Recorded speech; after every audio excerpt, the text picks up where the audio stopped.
Nous voulons la paix. Voilà. On parle des droits de l'homme, des droits de l'homme. Oui.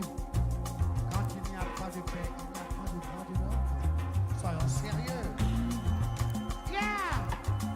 Et je voudrais ici interpeller la France, les États-Unis, la Russie, la Chine, l'Angleterre. Ils sont les 5 membres permanents du Conseil de sécurité des Nations Unies. C'est eux qui doivent amener la paix.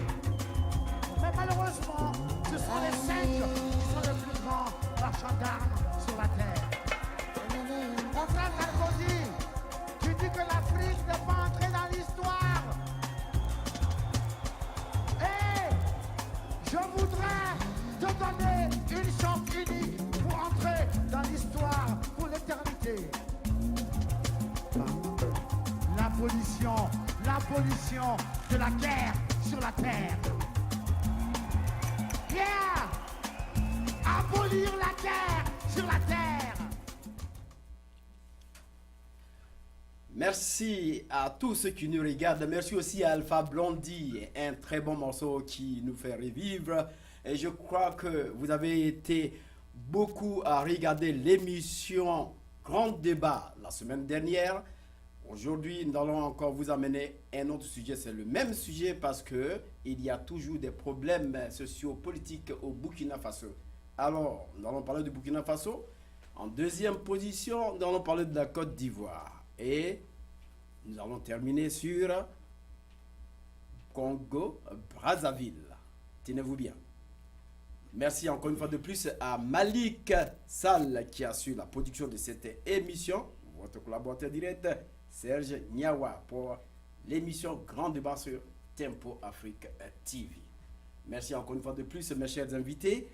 Bienvenue encore au Grand Débat pour essayer d'insinuer tout ce que vous connaissez, vos analyses, vos opinions au public qui vous regarde parce que c'est vous, demain, les hommes déterminés du continent africain. Nous allons aller droit au but pour ce grand débat. Alors, dans un premier temps, vous avez écouté cette très bonne musique d'Alpha Blondie. Alors, qu'est-ce que cela vous inspire? Rapidement. Monsieur Kenao. Bon, c'est un beau morceau. C'est un morceau qui cadre bien avec votre émission. Merci. Je pense que le choix a été un choix éclairé, comme j'ai l'habitude de le dire. Un choix éclairé qui vous permet, et qui permet à nos téléspectateurs aussi de saisir l'essence même de cette émission. Le but premier de cette émission, c'est l'éveil de la conscience. L'éveil de la conscience africaine. Alors, monsieur Kwamevi. Ça nous donne tout simplement la force et d'être patriotique, de lutter pour l'Afrique. Merci. Donc, cette lutte va continuer et elle ne va pas vous amener à être un peu biaisé. Alors, prenons maintenant le cas de Burkina Faso. Nous voyons aujourd'hui qu'au Burkina Faso, Diendéré, qui était le général, le maître à jouer, le numéro 1 après M. Blaise Compaoré, a été arrêté. M. Dibri Bassoula a été arrêté. Il y a encore des arrestations qui sont en cours. Les Burkinabés bientôt iront aux élections présidentielles. Alors, la question qui nous revient ici à cœur, est-ce que le Burkinabé, sinon le Burkina Faso, va réellement avoir une élection présidentielle et crédible comme l'attend les Burkinabés pour ne pas revenir encore sur cet ensemble de départ qui, aujourd'hui, met le Burkinabé sur le clou de ne pas continuer son développement. Alors, je voulais commencer par M. Kwamevi. Je dirais tout simplement que les Burkinabés doivent faire beaucoup d'attention pour ne pas tomber dans le jeu.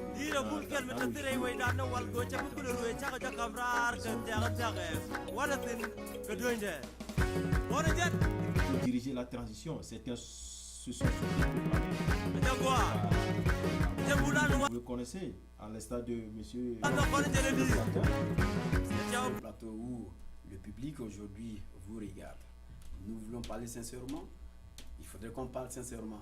Qui c'est? Alors, je parle plus précisément de monsieur Zida qui s'autoproclamait président de la République après le départ de Blaise, alors que le peuple réclamait un autre général. Et ça démontre encore que le peuple n'a rien fait dans le départ de Blaise. Et puis, après ça, Zida s'est proclamé président. Et puis, ils ont fait des négociations avec Zida pour qu'il ne soit pas président. Mais il a cumulé 2 postes très importants. Le Premier ministre, qui détient tous les secrets. Et en même temps, ministre de la Défense. Vous savez, ministre de la Défense dans un pays, qu'est-ce que ça signifie? Et puis les Burkinabés criaient la dissolution de la garde présidentielle de Blaise. Le régiment. Du régiment de Blaise. Je ne sais pas quel pays dans ce monde n'a pas de garde présidentielle. Dissoudre la garde présidentielle ou bien transformer la garde présidentielle, c'est 2 choses différentes. Maintenant, ils ont dissous la garde présidentielle. Revenons un peu en arrière, avant le coup. Si c'est que Michel Kafando, président de la transition, avait une garde présidentielle, est-ce que le coup de Diendéré serait très facile? Mais on parle d'une transition. C'est une transition. On a appelé Michel Kafando pour être président de la transition. Nous sommes à une transition où il a une feuille de route pour pouvoir diriger cette transition. Son rôle n'est pas de venir changer la garde présidentielle. Vous comprenez? Voilà, même la transition n'est pas légalement bien placée pour dissoudre la garde présidentielle. Puisque la transition a une mission, c'est de conduire le peuple vers une élection présidentielle. D'accord, je crois que nous allons un peu progresser. Monsieur Kenao, votre opinion? Vous savez, sur cette question du Burkina Faso, je vous dis qu'encore une fois, loin de décourager les téléspectateurs de Tempo Afrique TV et surtout vos fidèles téléspectateurs, je dirais qu'encore une fois, l'Africain que nous sommes a fait preuve d'une certaine naïveté politique, je le dis encore une fois, et il a confondu précipitation et vitesse. Vitesse et précipitation. Vitesse et précipitation. Voilà. Vous savez, les oppositions en Afrique, je ne sais pas, parce que elles ont tellement cherché le pouvoir. Elles ont tant cherché le pouvoir que lorsqu'elles ont une portion de ce pouvoir, elles essaient de dépasser les bornes. Je m'explique. Peut-être que les opposants burkinabés n'avaient jamais rêvé avoir le pouvoir tout proche d'eux, que soudainement, ils l'ont eu dans leurs propres mains. Et ils se sont dit, wow, c'est ça le pouvoir. Et ils ont commencé par gesticuler de gauche à droite et oublier l'essentiel. Vous savez, ce problème burkinabé ne devrait même pas arriver. La transition a pour but de conduire le peuple aux élections. Voilà que les opposants burkinabés sont arrivés et comme quoi on attendait ce pouvoir, on attendait cette occasion pour s'exprimer, pour nous montrer. Et brusquement, on a commencé par se rendre, par se régler les comptes. Vous croyez que vous allez finir de vous régler les comptes en une année? Ce n'est pas possible. Mais est-ce que ce push qui s'est passé là? J'arrive. Il faudrait... On commence par la dissolution de certains partis politiques sans même l'annoncer. On parle de certains citoyens qui ne doivent pas se présenter aux élections sous prétexte qu'ils ont joué des rôles dans l'ancien parti. Qui d'entre cette opposition n'a pas participé à la vie politique de Burkina Faso? Je voulais encore vous emboîter le pas pour dire que lorsque la transition est venue, les députés ont été nommés. Ceux qui étaient des municipaux ont été aussi des gens qu'on a enlevés. Donc, en nommant les députés, en faisant la dissolution de groupes parlementaires et nommer les députés, ça veut dire qu'on a des problèmes qui... Voilà, c'est ce que je voulais vous dire, qu'elle ne s'attendait pas à ce pouvoir. Et le pouvoir soudainement tombe dans la main des opposants. Ils se disent, waouh, c'est ça le pouvoir. Faisons ce que nous voulons. Il se fait que toutes les transitions en Afrique, il faut qu'on le dise, juridiquement, une transition n'est pas au-dessus de la loi. Parce que pour être au-dessus de la loi, de la Constitution, vous devez être élu. Vous devez être mandatés par le peuple. Personne d'entre les transitions en Afrique n'est mandaté. Les gens se choisissent parce qu'ils sont chefs de partis politiques. Se choisir chef de parti politique n'est pas élection. Donc quelque part, voilà. Dissoudre le régime, interdire un parti politique d'aller aux élections, tout ça, ça devrait être le pouvoir donné par le peuple, par la Constitution. Donc on peut dire que c'est une transmission au lieu qu'on parle d'une transition. Non, ici, ce sont des gens qui ont voulu abuser du pouvoir temporaire qu'ils ont. Et le danger de cela, c'est que vous ouvrez des brèches, vous ouvrez des brèches pour des gens mal intentionnés de saisir ces occasions pour atteindre leurs objectifs. Et c'est ce qui se passe au Burkina Faso. Si le président de la transition, d'une manière claire, honnête, ne s'était pas laissé entraîner par des gens qui ont d'autres objectifs que la transition, il aurait accompli sa mission en bonne et due forme. Qu'est-ce que vous voulez dire par là? Vous voulez il a eu des influences, il s'est fait influencer par certains membres dans son gouvernement de transition. Quel est ce membre? Par certains membres. On peut commencer par ce Zida, qui s'est autoproclamé Premier ministre et chef d'État. Et c'est là que je dis encore, peuple africain, quand vous dites que vous êtes peuple, que vous faites des révolutions et atteignez le but. Vous chassez un dictateur, vous le faites remplacer par un autre dictateur sous prétexte que vous avez nommé un civil à la tête de la transition. Qu'est-ce que ça veut dire? C'est ça, c'est une comédie politique. Ce n'est même pas remplacé par un autre dictateur, c'est remplacé par pour quelqu'un de la maison. C'est une comédie politique. Pour vous, M. Zida devait être remplacé. Il ne devrait même pas être dans ce gouvernement de transition. Donc, M. Blaise Compaoré encore... Il est là. C'est pourquoi je vous dis que Blaise, à Abidjan, rit de tout ce que la transition burkinabé fait. Lui, il est là à se moquer d'eux. Puisqu'il a son bras droit dans la maison. C'est comme vous n'avez... Chez nous, le feu, il y a de mal l'habitude de dire que si vous n'avez pas un sorcier dans votre maison, un sorcier ne quittera pas de l'étranger pour venir vous manger. Quand il arrive chez vous, il demande la permission à un de vos sorciers. Donc, Blaise a son homme dans la transition. Qu'est-ce que la transition va prendre comme décision? Et Blaise ne va pas être au courant. Le Premier ministre, je vous dis, le Premier ministre, c'est un homme, le bras droit, formé du début jusqu'à la fin par Blaise Compaoré. Est-ce que vous, réellement, considérez, là où vous êtes, que M. Zida, qui est aujourd'hui un homme qui est un peu connu, qui a fait sa formation ici aux États-Unis, dépend réellement de la France? Parce que qui dépend de la France dépend de Blaise Compaoré. Est-ce que M. Zida est un homme transformé ou bien un homme de Blaise Compaoré? Vous savez, nous sommes devant des écrans, il y a certaines vérités que nous ne devons pas avancer. À cette question, je ne réponds pas. Je te dirai tout simplement qu'il ne devrait pas faire partie de la transition. Point tiré. Vous avez votre contribution, votre opinion, monsieur?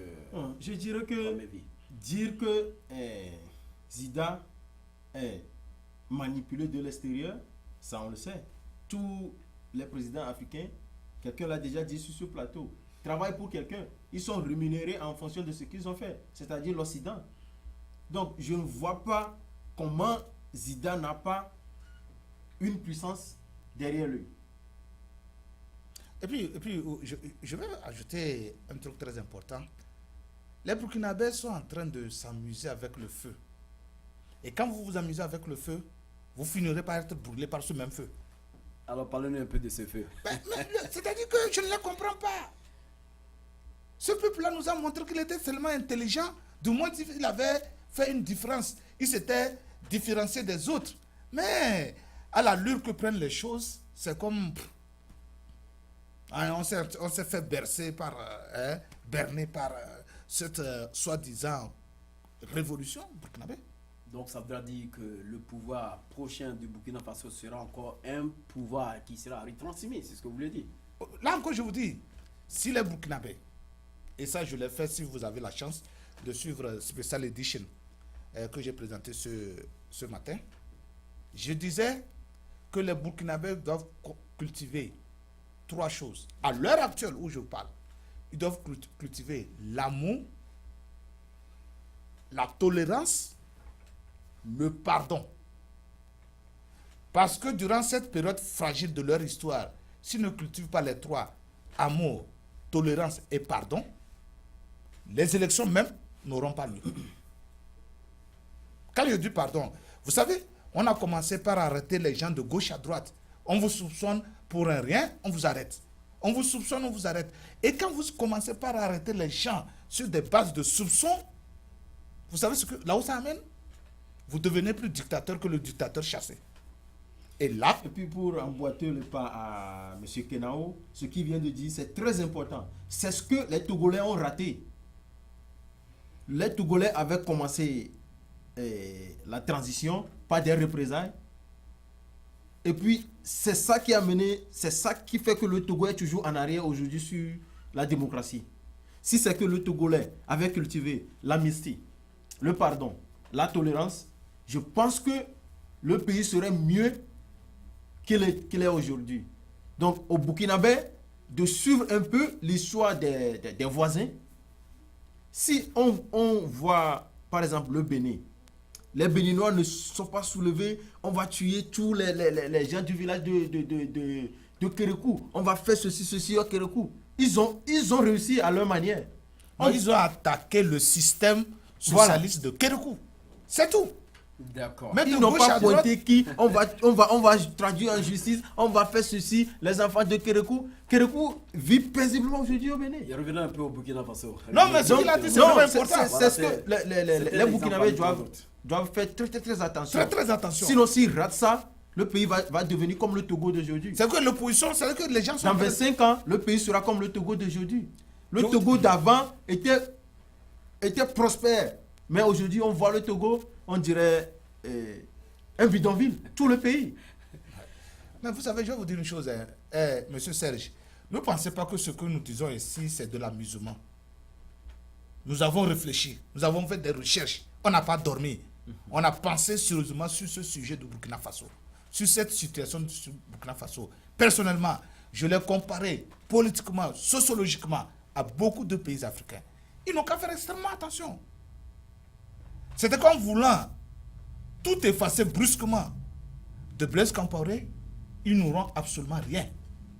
Si vous voulez dire, de par votre indulgence, qu'il faut réellement arrêter tout le contingent de Blaise Compaoré et mener cette transition.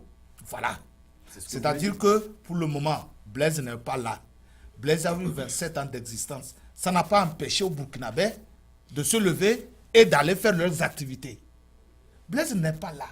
Vous allez vous occuper des morts du temps de Blaise et vous allez créer d'autres morts encore. Alors que si vous vous occupez des vivants d'aujourd'hui, vous allez leur donner la chance de vivre longtemps. Plutôt que de chercher à réveiller des morts qui ne vont jamais se réveiller et créer d'autres morts.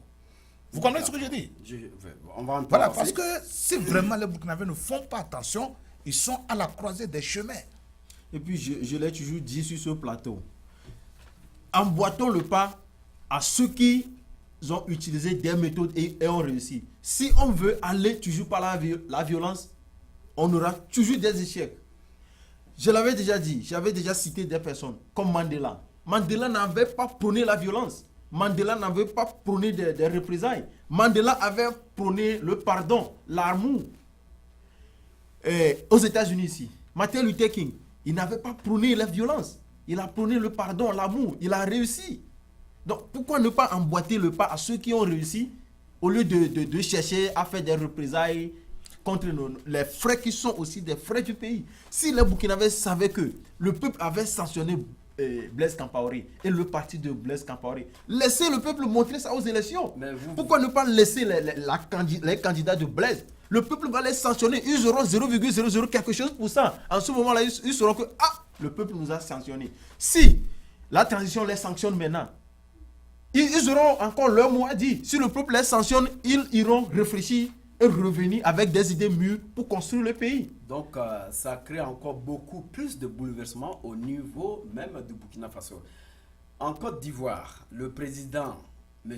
Alassane Dramane Ouattara, vient de condamner le PUCH, tout dernièrement. Il était dans son silence, il a condamné ce PUCH. En même temps qu'il condamne ce PUCH, il fait rappeler son ambassadeur en Côte d'Ivoire. Alors, je voudrais que vous prononciez un peu là-dessus. Qu'est-ce qu'il y a derrière tout ça? Voilà, monsieur Serge, même si Ouattara ne disait rien, Même si Ouattara condamnait le premier jour ce push, le nom de Mataray sortirait toujours des bouches des Burkinabés. Qu'ils le disent, qu'ils le condamnent ou qu'ils ne le condamnent pas, son nom sortirait pour simple raison qu'il a hébergé le fugitif, l'ancien président Blaise Compaoré. Pour simple raison.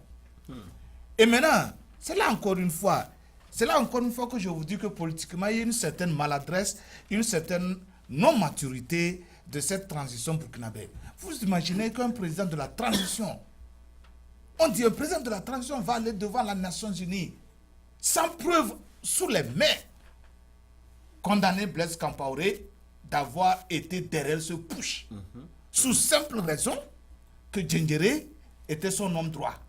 Vous voyez ça? C'est irresponsable. Politiquement, c'est irresponsable. Vous voyez? Ce n'est pas une manière de construire ou bien de cicatriser les plaies, d'unir le peuple, non. Ça, moi, personnellement, quand j'ai entendu ce discours, j'ai dit non, que encore une fois, je ne sais pas si les gens le font pour narguer les autres ou bien c'est par incompétence congénitale, je ne sais pas. Hein? Je ne sais pas. Un président de transition allait condamner quelqu'un sans preuve devant les Nations Unies, devant la tribune des Nations Unies. S'il vous plaît, c'est comme les Américains disent, childhood. C'est très enfantin. C'est pourquoi j'ai parlé d'une transmission au lieu d'une transition. C'est là le mot arrive.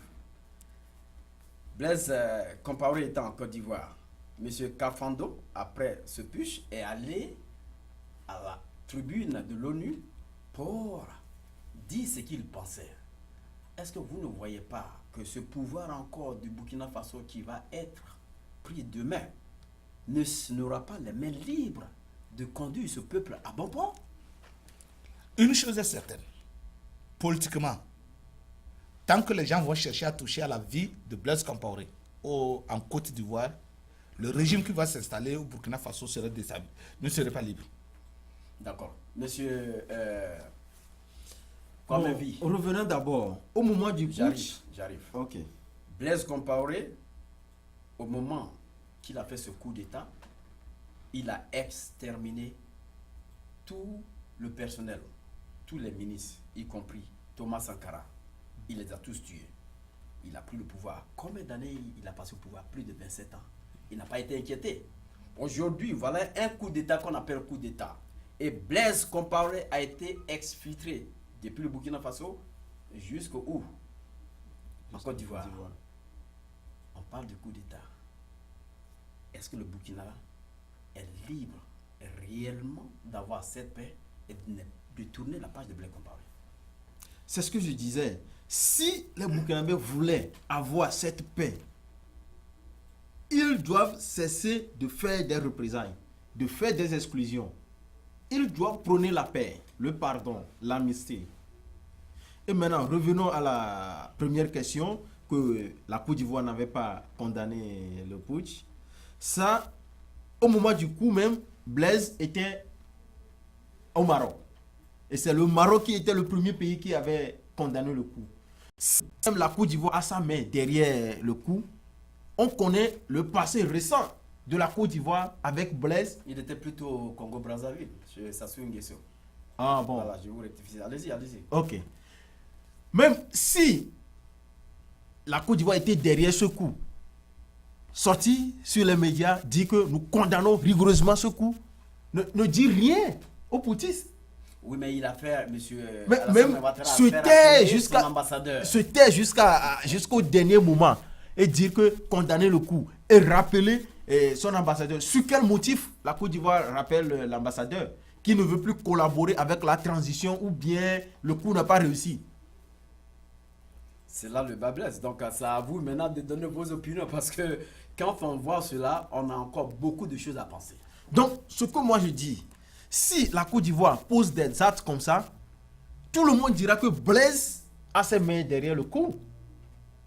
Donc, il faut qu'ils arrêtent de nous tromper. Blaise. Pourquoi rappeler alors l'ambassadeur? Qu'est-ce qui s'est passé? Pourquoi? Écoutez, les gars, écoutez, il y a une chose que vous devez comprendre. La transition burkinabé veut qu'on dise que Blaise a fait le coup. Il faut qu'on se le dise. Yeah, c'est ça. C'est ce que Kafando La a dit à la tribune transition, de l'ONU. voilà, la transition burkinabé veut que l'opinion internationale condamne et demande qu'on extrade Blaise Compaoré. C'est tout. À la Cour pénale internationale. Même pas la Cour pénale qu'on leur remette Blaise. Comme il ne peut pas aller chercher Blaise, il faut aller chez les patrons de Blaise, les ex-patrons de Blaise, pour leur dire c'est ce que votre enfant fait. Nous voulons votre enfant. C'est ça la faiblesse. La faiblesse. Je ne sais pas si ça vient des chaînes des Africains. C'est ça la faiblesse des Africains. Les Africains pensent que c'est l'étranger. C'est la communauté, soi-disant, ceux-là qu'on appelle communauté internationale, c'est eux qui peuvent résoudre les problèmes Régler leurs africains. problèmes. Alors- Je vais vous dire une chose. La seule paix, la seule solution pour le peuple frère burkinabé à l'heure actuelle, c'est d'oublier Blaise Compaoré. Du moins, C'est pour le moment. d'oublier, du moins pour cette transition, la période de Blaise Compaoré. D'amener les gens de Blaise Compaoré, tous les anciens de Blaise Compaoré, de les faire sentir comme ils sont chez eux. D'enlever cette crainte de poursuite en eux. Et quand ils seront à l'aise, ils seront très confortables, ils vont leur même donner les secrets de Blaise Compaoré. Comment le régime de Blaise Compaoré fonctionnait. Quels sont les bas-coups qu'eux-mêmes ils donnaient aux autres. Vous voyez? C'est à partir du moment où ils vont avoir leur confiance que ceux-là vont leur livrer le gros secret. Mais c'est quand ils commencent à l'heure actuelle. Je vais vous dire encore une chose. Même si les responsables de Blaise Compaoré, les anciens responsables du parti de Blaise Compaoré, retrouvaient leur droit constitutionnel de participer à ces élections présidentielles, même s'ils échouaient, ils vont dire que les membres de la transition les ont trichés. Voilà. Et ils auront raison. Voilà. Alors qu'au début, si on les avait intégrés dans le groupe, dans ce processus, et que le peuple les sanctionnait, ils n'avaient rien à dire. Aujourd'hui, même si le peuple les sanctionnait, on ne verra pas ça. On dirait qu'ils sont Je trichés. voulais aussi rappeler cet adage au Burkinabé. En voulant trop gagner, On perd. on se perd.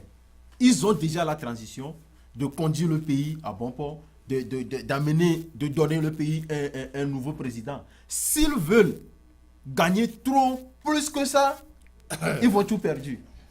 D'où cet adage. En voulant trop gagner, on se perd. D'accord, on va poursuivre notre grand débat. Serge Niaba, votre animateur principal.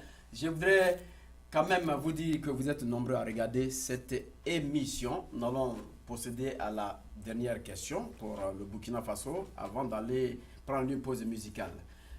Monsieur Kenao, je vais d'abord commencer par vous. Nous voyons qu'aujourd'hui, Diendéré, qui a fait le push, quand il s'est présenté devant la tribune d'honneur, il a bien dit, le coup s'est passé, on n'en parle plus. La CEDEAO demande qu'on puisse amnistier tous les pushistes. Est-ce que les Burkinabés pourront réellement, ils ne l'ont pas accepté, mais est-ce que c'est une bonne vision de la chose, de cette CEDEAO qui se dit, qui se donne le rôle de pouvoir régler les conflits au niveau de l'Afrique de l'Ouest? Qui vous a appelé Burkinabé? Qui vous a appelé peuple burkinabé? Dites-moi. Qui vous a appelé peuple burkinabé? Monsieur le journaliste. Allez-y. Non, qui vous a appelé peuple burkinabé? C'est moi qui pose la les questions, population. monsieur. Allez-y. Non, Bien mais sûr. vous avez dit, est-ce que le peuple burkinabé est prêt à accepter l'amnistie? Qui vous a appelé peuple burkinabé? La Il n'y a pas ce transition. peuple. C'est la transition. Le peuple, C'est la transition, il n'y a pas ce peuple. Ce peuple ne va que suivre ce que la transition lui dit. Monsieur le journaliste. le peuple s'est mis dans la rue. Quel peuple? Si vous avez vu Quel les peuple? vidéos, Quel peuple? J'arrive. Et il a obtenu quoi? J'arrive. Et il a obtenu quoi? Dites-moi. Après le coup. Après quand 5 est-ce que le jours, peuple quand est est-ce que le descendu? peuple est descendu dans la rue? Monsieur le journaliste, ne trompez pas vos téléspectateurs. nous avons- nous Le avons- peuple n'existe pas. Je crois que nous avons un coup de fil. Mesdames et messieurs, notre débat continue et il y a toujours nos auditeurs, nos téléspectateurs qui peuvent nous appeler. Alors, je voudrais vous dire que vous êtes à l'émission encore Grand Débat sur Tempo Allô? Afrique. Allez-y. Allô? Oui, bonjour. Bonjour monsieur. Comment vous Moi, appelez? Je m'appelle Jean-Pierre. Jean-Pierre Okito, comment Ouais. ça va?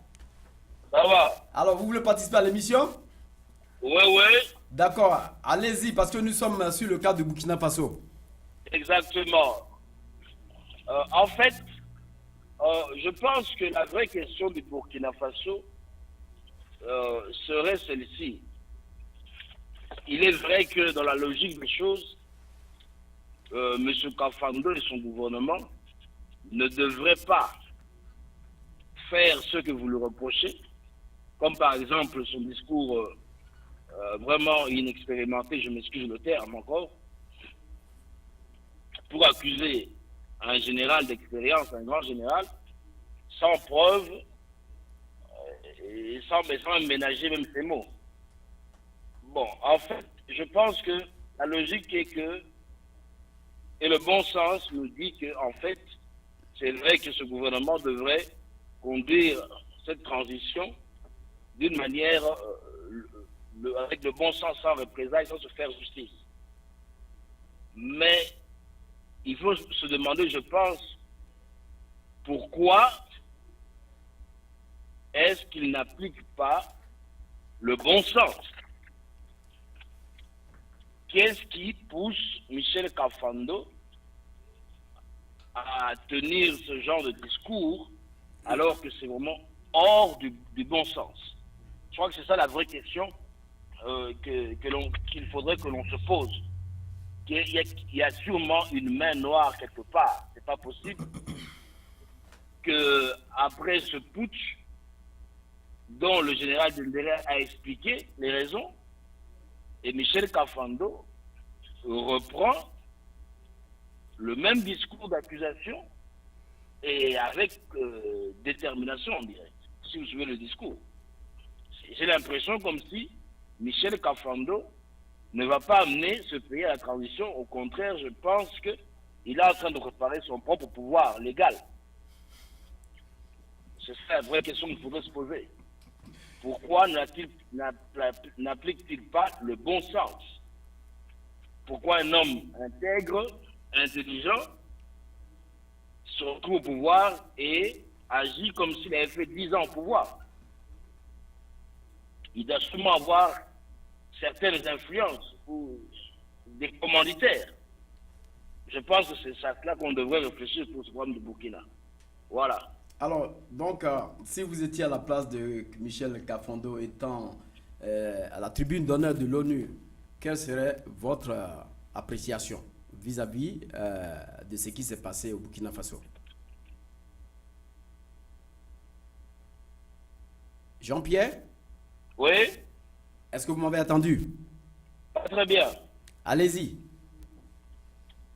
J'ai pas bien compris votre Si vous question. étiez à la place de Kafando, quel serait votre discours? Non, je crois qu'à la place de Kafando, j'aurais un discours carrément mature, un discours où je ferai appel à toutes les forces démocratiques d'apporter leur aide à la jeune démocratie burkinabé et surtout à apporter leur expérience pour mener cette transition à bon port jusqu'aux élections. D'accord. Mais à entendre ce discours, j'ai l'impression qu'en fait, Kafando est en train de vouloir diaboliser Dendéré, Blaise Compaoré et toute sa cohorte pour se blanchir devant la population. Et une fois que la population le blanchit, il se trouve une bonne raison, à ce moment-là, lui, de légitimer son pouvoir, de transformer la transition en un pouvoir légitime. Parce que communément, si vous vous rappelez, tous les dictateurs, quand ils arrivent au pouvoir, ils se blanchissent en diabolisant les prédécesseurs. Et une fois que la population a accepté, c'est une bonne raison pour lui de rester au pouvoir. D'accord. D'accord. Monsieur Jean-Pierre, Oui, restez en ligne parce que nous allons continuer. Alors, monsieur Kenao, voilà un peu la version, l'opinion même de Jean-Pierre, votre confrère, qui nous appelle au téléphone. Mais il a touché au nœud du problème. C'est ce que je vous ai dit. J'ai toujours dit que c'est une manière peu irresponsable. C'est une manière responsable d'aller faire des déclarations tapageuses. Irresponsable, oui. Voilà. Des déclarations tapageuses sans preuve, sans certitude devant une grande nation comme ça, une grande tribune comme ça. Mais, encore une fois, le mot légitimé dont il parle est très, très, très important. Parce qu'à l'heure actuelle, toute cette histoire de coup d'État, de quoi ça, de reprise de pouvoir, c'est justement pour se légitimer devant le peuple. Et maintenant, toute action que cette transition, les membres de cette transition vont poser, le peuple va les croire. Le peuple les prend comme des héros. Alors qu'ils n'en ont rien. Ils ne sont pas des héros. N'oubliez pas que c'est une simple transition parce qu'ils vont partir. Justement, voilà justement. Alors n'oubliez pas que financièrement aussi, c'est juteux. Puisque à l'heure actuelle, cette transition qui devrait prendre fin en octobre ne prendra plus fin en octobre. Ça veut dire quoi? Qu'il y a encore des perdièmes. On ne sait plus Donc la vous date. voulez nous dire par là Que c'est tout un jeu. la transition aujourd'hui est en train de préparer le lit d'une personne qui a une mainmise. Mais là, c'est normal. C'est-à-dire que ça veut dire quoi? Je vous dis, cette transition-là, les élections n'auront pas lieu dans 3 mois. Hein. C'est pas possible. Ce n'est pas possible. Ce n'est pas possible. D'accord. Donc ça veut dire qu'il y a encore des perdièmes de session, des perdièmes de ceci, des déplacements pour les membres de la transition. Pour ceux-là qui sont choisis en tant qu'amis pour constituer ce groupe-là qu'on appelle transition. D'accord. Monsieur Kamevi, est-ce que vous avez quelque chose à ajouter? Oh oui, ce que Jean-Pierre vient de me dire me rappelle une histoire de la Côte d'Ivoire en 2010. Quand, d'abord, il y a un savant qui dit « En tout homme en qui on confie le pouvoir a tendance d'en abuser ». Et pardonnez-moi si je n'ai pas le nom de l'auteur. Mais, si on voit en 2000, quand Gueye était arrivé en Côte d'Ivoire, Gueye avait fait un discours révolutionnaire qui dit qu'il va remettre le pouvoir à un civil. Au peuple. Au peuple. Et il dit que tout le monde va participer à l'élection. On connaît déjà que Ouattara est déjà éligible en 2000. Maintenant, quand Gueye a goûté le pouvoir, quoi? Je vais le laisser ceci. C'est ce qui a amené Gueye à organiser une élection sans Ouattara. Il est devenu le candidat du peuple. L'élection proclamée à la togolaise. Je dis bien à la togolaise. Quand le président de la commission électorale avait démissionné au Togo et que le Gérard Sémémène avait proclamé les résultats, c'est ce que Gueye a fait. Et c'est pareil qu'un frère de Gueye qui avait proclamé l'élection et que Laurent Gbagbo était un homme public, qui a la gendarmerie ivoirienne derrière lui, qui a su endiguer Gueye et qui a donné le pouvoir à Gbagbo. Donc, c'est ce que M. Zida et Kafando sont en train de se préparer. Zida n'est pas la main bien libre. Je dis, Zida a aussi la main souillée. Zida a collaboré avec Blaise Compaoré pendant 25 ans. Ne me dites pas que Zida n'a pas les mains souillées. Zida est en train de tromper le peuple et il prépare son avenir politique. On sait qu'il est militaire. Donc, il veut tromper ce peuple, qu'il est le sauveur du peuple, il a les mains propres et qu'il va revenir au pouvoir au cours d'une autre élection. C'est ce que Zida est en train de se préparer. Donc, mais pour Michel Kafando, je ne pense pas qu'il est en train de préparer son avenir politique parce que lui, il est déjà, on dirait, un peu vieux. Donc, dans les années à venir, il ne peut plus rendre. Mais Zida est en train de préparer son avenir politique. Je vous dis ça aujourd'hui. Donc, vous voulez dire par là que M. Zida... Il a goûté le pouvoir, donc il veut trahir tout le monde derrière lui. Tous ceux qui lui ont confié le poste là, il veut les trahir. C'est ce qui a amené, je l'avais dit la semaine dernière, c'est ce qui a d'ailleurs amené Diendéré à faire le coup. Ils ont tous les mains souillées, mais lui, il veut être un petit Jésus. On dit bien sûr que M. Gilbert Diendéré a été arrêté. Croyez-vous que cette arrestation, elle n'aura pas d'impact sur la population? Je veux m'exprimer du fait qu'aujourd'hui, on l'a attrapé. Croyez-vous qu'il est dans des bonnes mains ou bien il y a un complot derrière? Bon, ce que moi je vois, hein, la semaine dernière, j'allais dire ceci, mais bon, je me dis, ça peut amener des soulèvements, des incitations. Je vois que l'arrestation de Diendéré, ou quoi que ce soit, quoi qu'il est, il est bien traité ou pas, il aura des assassinats privés. Mais on ne peut pas se permettre de dire ces choses-là sur les médias. Attention aux Burkinabés. Vous voyez déjà la semaine dernière, l'attaque de la gendarmerie. Donc, tout ça là, c'est ça qui amène ça. Et puis les Burkinabés se sont amusés, ils ont arrêté le vice-président de MMLA. Ces gens-là, on sait de quoi ils sont capables. Donc, les Burkinabés doivent faire très très attention. D'accord, je crois qu'on a Jean-Pierre toujours en ligne, mais non, avant de pouvoir aller sur Kenao, je crois que je vais donner la parole à Jean-Pierre. Monsieur Okito, vous êtes en ligne? Oui. D'accord. Est-ce que vous voulez dire quelque chose? Pour ce que mon confrère, comme vient de dire, oui, c'est vrai que je pense également aussi que Zida y est pour beaucoup. D'ailleurs, je me rappelle encore dans l'émission Qui dit mieux que j'avais présentée, il y avait où M. Yves Kenao avait joué le rôle de général Diendéré. Je commence à croire que M.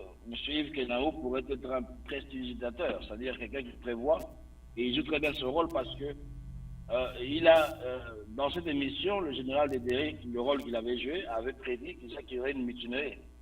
Et c'est ce qui se passe. Et si je dois en croire ce qu'il a prédit, ou la pensée de Diendéré dans l'émission Qui dit mieux, je pense pas que Zida prendrait le pouvoir. J'ai l'impression que c'est plutôt Michel Kafando qui sera le président et Zida sera son homme de main. Parce qu'il ne faudrait pas oublier que Zida a été formé aux États-Unis. Et je ne pense pas une seule seconde qu'il n'y ait pas la main américaine aussi derrière. Donc, M. Jean-Pierre Okito, vous voulez Oui. nous dire que M. Zida est en train de préparer un coup? Non, je ne pense pas que M. Zida va préparer un coup, non. M. Zida ne préparera pas un coup. Mais je pense plutôt que il est l'homme providentiel, un satellite américain, qui va assurer les arrières de Michel Kafando. Si l'Amérique a permis que Michel Kafando aille aux Nations Unies, je pense que c'est pour justement dire ce discours-là. Et que le monde entier tourne la page de Blaise Compaoré. Je pense que c'est ça. C'est-à-dire chercher une certaine crédibilité. Faire en sorte que Kafando ait une certaine crédibilité diplomatique internationale. C'est déjà pour dire que tu es là, tu resteras là. Les arrières, c'est le lieutenant-colonel Zida. Il ne faut pas oublier que Zida a été décoré commandeur de l'ordre national quand il a remis le pouvoir à Michel Kafando. Donc, je ne pense pas que après avoir fait cela, il ferait un putsch. Non, je ne pense pas. Je pense plutôt qu'il est là pour assurer les arrières de Michel Kafando. Alors, Je monsieur pense que Jean-Pierre, Kafando je ne dis pas que Zida va faire un coup, mais je dis qu'il prépare son avenir politique. C'est-à-dire, après la transition, les élections qui auront à venir, Zida peut poser sa candidature à la présidentielle. C'est tout simplement ce que je dis. Donc, Oui, je ne mais dis pas c'est- que Zida va faire un coup. Il prépare son avenir politique. Je ne pense pas que la constitution burkinabé, une constitution en démocratie, permet qu'un militaire pose sa candidature. Je ne pense pas. Et je ne pense pas que M. Zida est membre d'un parti politique. C'est un militaire. Donc, Jean-Pierre, d'une je manière dis bien son démocratique, avenir politique. Jean-Pierre, pour sauver l'image, j'aimerais terminer, pour sauver l'image de la démocratie, je pars du fait que pour sauver l'image de la démocratie, je ne pense pas que les arrières vont permettre à ce que un militaire puisse poser sa candidature dans une démocratie alors que dans leur pays, ça ne se fait jamais. Donc je ne veux pas de ce côté-là. D'accord. Je sais qu'il pourrait être le chef suprême, pas le chef suprême, mais le général de l'armée, lorsque Michel Kafando va légitimer le pouvoir, son pouvoir. D'accord. On va un peu progresser. Si vous n'avez plus rien à dire, on va prendre le cas de la Côte d'Ivoire. Je vais donner certains éclaircissements à ce que nous... ajouter quelque chose à ce que nos deux amis viennent de dire. Bien, je voudrais vous dire tout simplement que l'arrestation de Diendéré,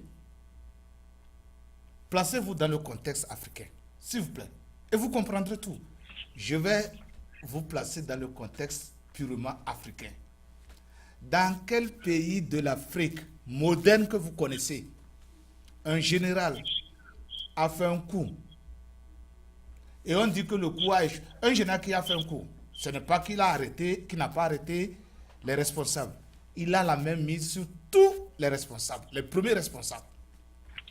Il ne les bat pas, il ne les chicote pas, il ne les enferme pas, il ne tue pas, il ne coupe pas leurs cheveux, il ne les coupe pas en petits morceaux, il les nourrit, il les garde en résidence surveillée, il les libère. Et après quelques jours, c'est ce même général qui se dit « Je suis prêt à me rendre à la justice de mon pays ». Et les jours suivants, il se remet aux autorités qu'il avait arrêtées lui-même. Dans une Afrique moderne, j'ai jamais vu. Dans l'Afrique passée. J'ai jamais vu. Et vous allez me dire que ce général-là, s'il avait peur de sa sécurité, de sa vie, il allait se remettre à ceux-là qu'il a arrêtés lui-même. On le voit quand tu parles, il n'a pas. Mais s'il vous plaît, s'il vous plaît, s'il vous plaît, essayons. D'accord. Des Dadji Camara, je connais les au côté. Sanogo. Yeah. Essayons d'être un peu sérieux. Même si nous voulons faire des scénarios, des mises en scène, on n'est même pas au niveau des cinémas, même si on veut faire des mises en scène, faisons des mises en scène raisonnables. D'accord. Non, je n'ai pas fini. Ça veut dire tout simplement que M. Diendéré se dit, bon, je retrouve mes amis. Celui-là, à l'heure actuelle où je vous parle, il serait en train de manger, recevoir la visite de ses amis, de sa famille. Et on dit au peuple burkinabé, oh, on l'a arrêté, on l'a enfermé. Comme ça, le peuple va gesticuler, va sortir du « Oh, bravo, nous avons fait, on a arrêté le putschiste ». S'il vous plaît, peuple burkinabé, réveillez-vous. Il n'est pas arrêté. Il n'est pas enfermé. Il est là, il vit, il mange. Seulement, vous n'allez pas le retrouver dans les rues de Ouagadougou. C'est tout. Merci, mon cher. Bon, ensuite, Jean-Pierre, ce que le confrère, comme il vient en train de dire, c'est tout simplement que ça n'empêche pas, le titre de militaire n'empêche pas le colonel, le lieutenant-colonel ou le colonel Zida d'être homme politique demain. Il suffit que Zida démissionne de son armée. Voilà. Il peut être candidat. Nous l'avons vu avec le fameux ATT. On nous a encore dit une fois que ATT a fait un coup d'État au Mali en 91. Comment ce type-là, qui a libéré le Mali, qui est devenu l'homme exemple de l'Afrique, qu'on faisait circuler de pays en pays pour donner des leçons de démocratie, celui-là, on va venir le sauter après. C'est justement parce que il s'est mis dans le manteau de ceux-là qui l'a sauté. Voilà. Donc si Zida ne voudrait pas être sauté demain, comme ATT, qui ne se présente même pas aux élections dans ce pays du Burkina Faso. Merci donc, mon cher Kenao. C'était quand même des éclaircissements que le confrère Kenao nous apporte. Vous êtes bien sûr à l'émission Grand Débat sur Tempo Afrique TV. Votre collaborateur direct est Serge Niawa. Nous allons maintenant prendre le cas de la Côte d'Ivoire. Alors, mes chers invités, mes chers analystes, je crois qu'on me signale qu'on doit avoir un problème technique. On doit avoir un problème technique. Alors, je voulais qu'on puisse aller un peu en pause musicale et revenir sur ce plateau. Alors, je vous retrouve tout à l'heure pour entamer le cas de la Côte d'Ivoire. à Minneapolis, Tempo Afrique Travel. Vous voulez voyager? Achetez vos billets d'avion à l'agence de voyage Tempo Afrique Travel. Téléphone 612 729 01 76. Avec l'agence de voyage Tempo Afrique Travel, pas de problème de connexion, pas de problème de transfert de vol. Avec l'agence de voyage Tempo Afrique Travel, c'est le voyage en toute tranquillité, en toute beauté, de votre maison jusqu'à votre destination. Votre satisfaction est notre plaisir. Chers téléspectateurs, votre émission Grand Débat passe sur Tempo Africa. Restez toujours connectés car nous vous apportons les réalités de l'Afrique. Votre animateur principal est Serge Nyawa qui est toujours là pour être connecté avec vous.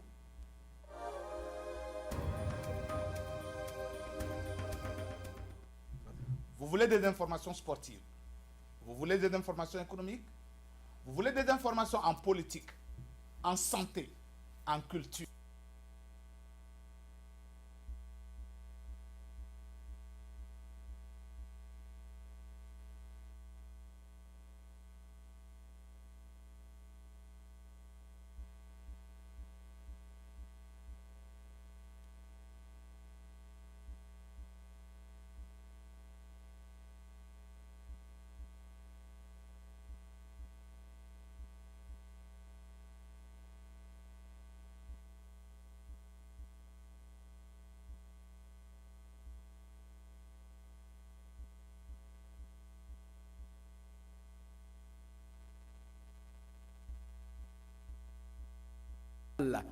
On va aux élections présidentielles. Mes chers compatriotes, vous êtes là aujourd'hui. Je pense que la Côte d'Ivoire a besoin de votre souple. Alors, je voudrais quand même vous laisser de pouvoir un peu donner votre opinion parce qu'aujourd'hui, la Côte d'Ivoire va aux élections. Bientôt, ça sera demain. Il y a d'autres problèmes que soulève aujourd'hui la Côte d'Ivoire avec les membres de la CNC, la coalition nationale pour le changement, qui veulent tous désister. Alors, monsieur Kenao, vous êtes là aujourd'hui, la Côte d'Ivoire a besoin de votre soutien, le peuple ivoirien vous regarde, je voudrais que vous leur apportez votre soutien. Vous savez, je voudrais donner un conseil politique à mes papas, à mes frères ivoiriens. Ne jamais boycotter les élections présidentielles d'un pays, de votre pays. Que vous boycottez ou pas, M. Ouattara ira seul. Même si c'est une voix qu'il a, il est élu président. Et il sera votre président. La meilleure des choses, c'est d'aller le confronter. Qui sait, peut-être que vous gagnerez. Au niveau de la coalition, c'est la coalition qui a décidé. Mais au niveau de l'autre côté, nous avons vu M. Afi Nguessan, Henriette Lagou Adjoa et M. Kouangua Jacqueline, Jacqueline, c'est une femme, Kouangua Jacqueline Claire, qui ont signé le code de bonne conduite des candidats et candidats aux élections de la Côte d'Ivoire. Voilà, encore une fois, c'est ce que je disais. Ce cas précis, ce cas d'espèce de la Côte d'Ivoire, nous l'avons connu au Togo, où l'opposition s'est dite qu'elle allait se retrouver au sein d'une seule coalition qu'on appelait Code 1. On a eu Code 1, après on a eu Code 2. Ça voudrait dire quoi? Ce regroupement de partis politiques allait dégager un seul candidat. À la dernière minute, on a dégagé le candidat et on dit non, on boycotte les élections. Qu'est-ce que le feu général Yadema fait? Il a trouvé certains acolytes. Il a soutenu certains poids légers. Et il a financé ces poids légers qui ont été des candidats, qui l'ont accompagné, qui l'ont accompagné comme ça, des gens comme Jacques Amouzo, des gens comme Adani Faye. Hein? Ce sont des gens qui ont été financés par le président d'alors et qui l'ont conduit aux élections.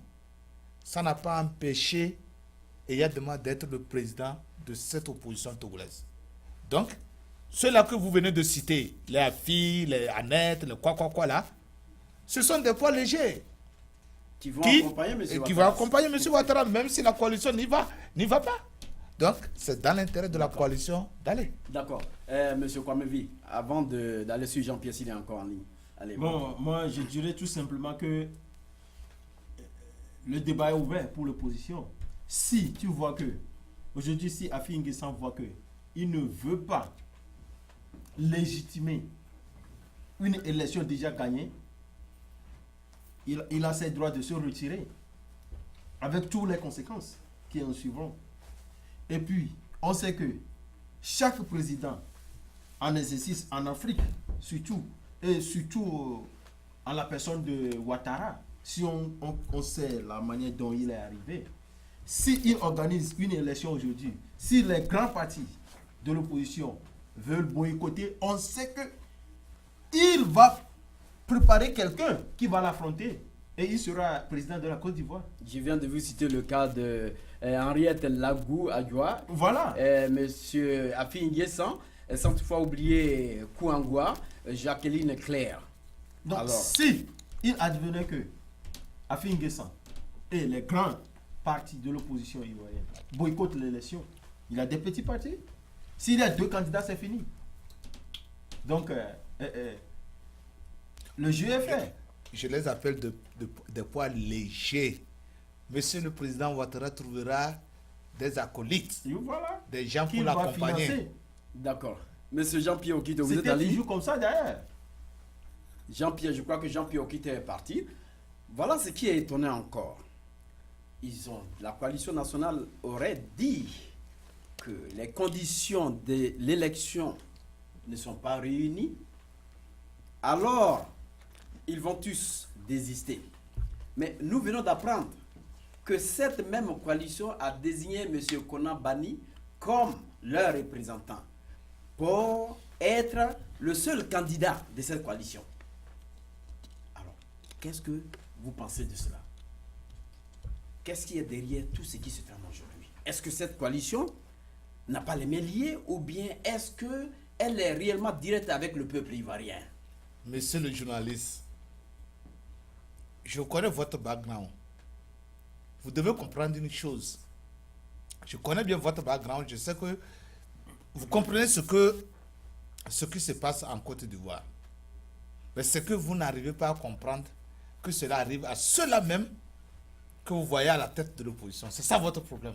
Vous savez ce qui arrive, mais vous ne croyez pas que ça puisse arriver à ceux-là qui sont à la tête de cette opposition.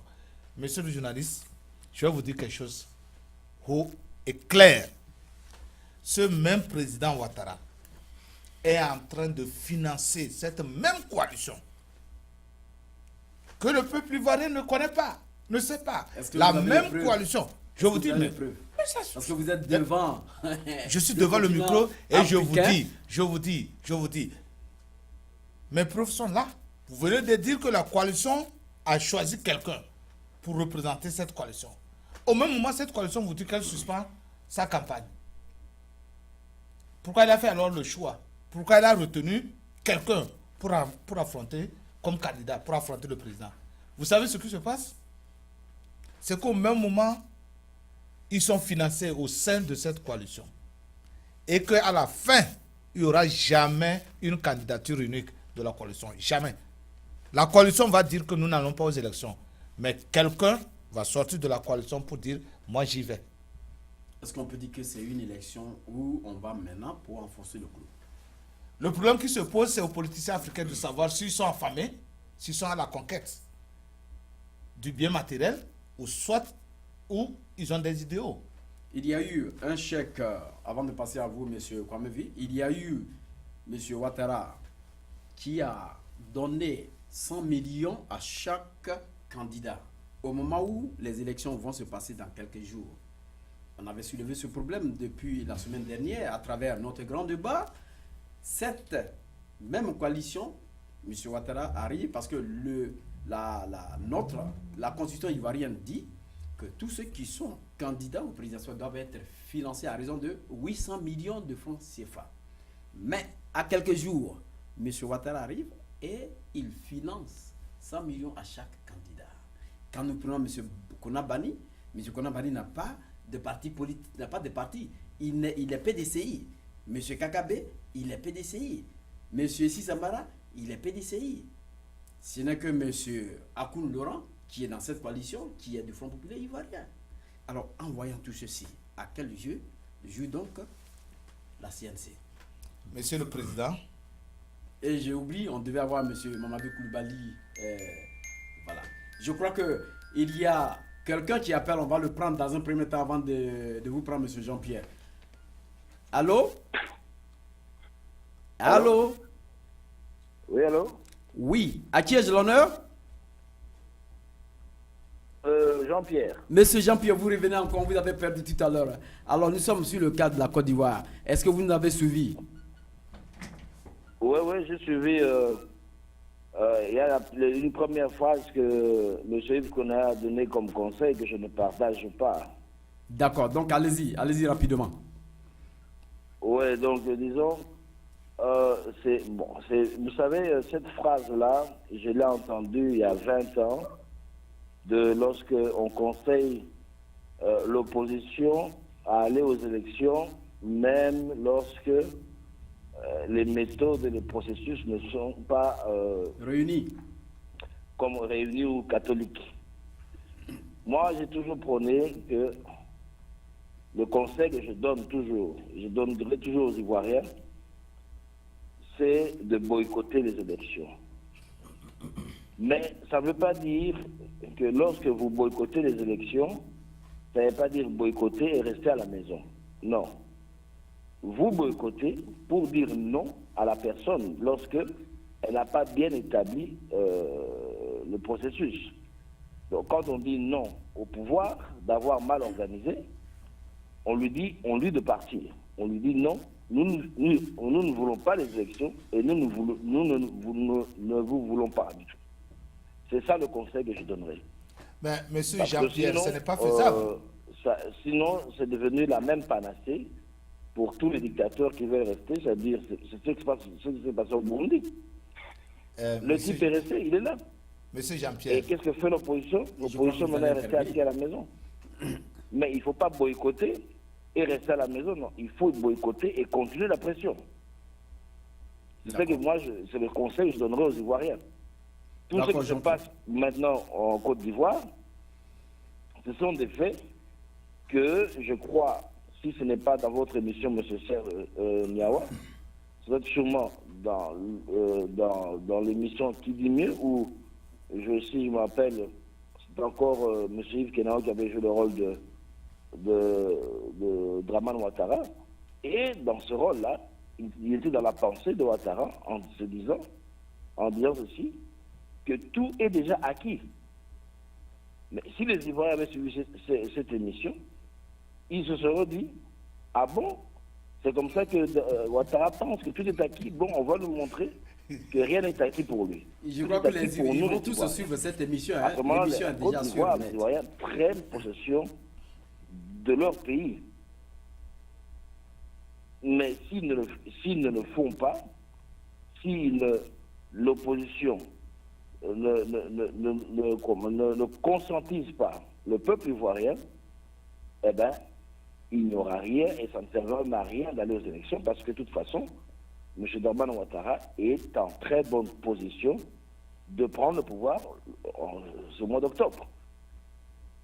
Monsieur Jean-Pierre. Donc, c'est un peu cela. C'est le seul conseil que moi je donnerais aux Ivoiriens. D'accord. C'est de dire non à tout ce qu'on va leur amener sur la table. D'accord. C'est la seule manière. D'accord, je crois que restez en ligne. On va un peu passer la parole à M. Kenao, parce qu'il voulait intervenir tout à l'heure.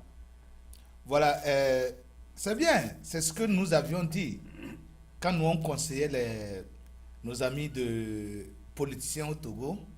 Nous leur avons dit que si vous refusez, vous êtes entre l'enclume et le marteau. Vous voyez, La situation de la Côte d'Ivoire, c'est ceci-là. Les opposants ivoiriens sont entre l'enclume et le marteau. S'ils soulèvent trop leur tête, le marteau va tomber. S'ils ne soulèvent pas leur tête non plus, le marteau ne tombera pas. Donc ils n'auront rien. Ça voudrait dire tout simplement que s'ils refusent d'aller aux élections, le gars ira. Et tôt ou tard, il sera leur président. S'ils veulent faire quoi que ce soit, selon vous, vous ne voulez pas prononcer le mot, vous dites de garder la pression. Quelle est la manière de garder la pression? S'ils n'ont pas pu garder la pression jusqu'aux élections, ce n'est pas le jour des élections et après les élections qu'ils vont garder la pression. C'est là que je vous dis que c'est un peu utopique ce que vous dites. Il n'y a pas de moyen de garder la pression pour le peuple africain à l'heure actuelle. Les forces en présence sont inégales. Il y a un qui est déjà au pouvoir, il a tout avec lui, c'est lui qui assure la sécurité du reste du pays.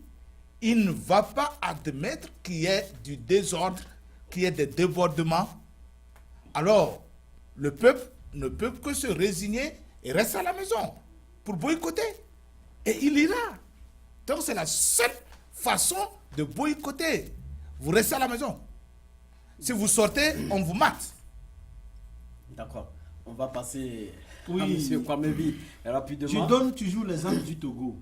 Si vous revenez un peu en arrière, au soir du 5 février au Togo, quand les militaires allaient donner le pouvoir au fort Nyasingbe, il y a un des généraux qui disait aux Zambiennes, la valeur n'atteint point le nombre d'années. Si on voit la manière dont Alassane Ouattara est arrivé au pouvoir, je me dis, Alassane Ouattara ne va jamais organiser une élection transparente. Il va organiser des élections qui vont le maintenir au pouvoir. Si aujourd'hui, c'est maintenant que l'opposition croit que Alassane Ouattara est en train de tricher sur les élections, Ils sont en retard. ils sont naïfs. Ils sont naïfs, Parce c'est que vrai. Ouattara, la manière dont il est arrivé au pouvoir, vous voyez combien de personnes sont tuées. Vous voyez comment il a acheté les médias, les puissances derrière lui. Donc Ouattara ne va jamais quitter après 5 ans au pouvoir en Côte d'Ivoire.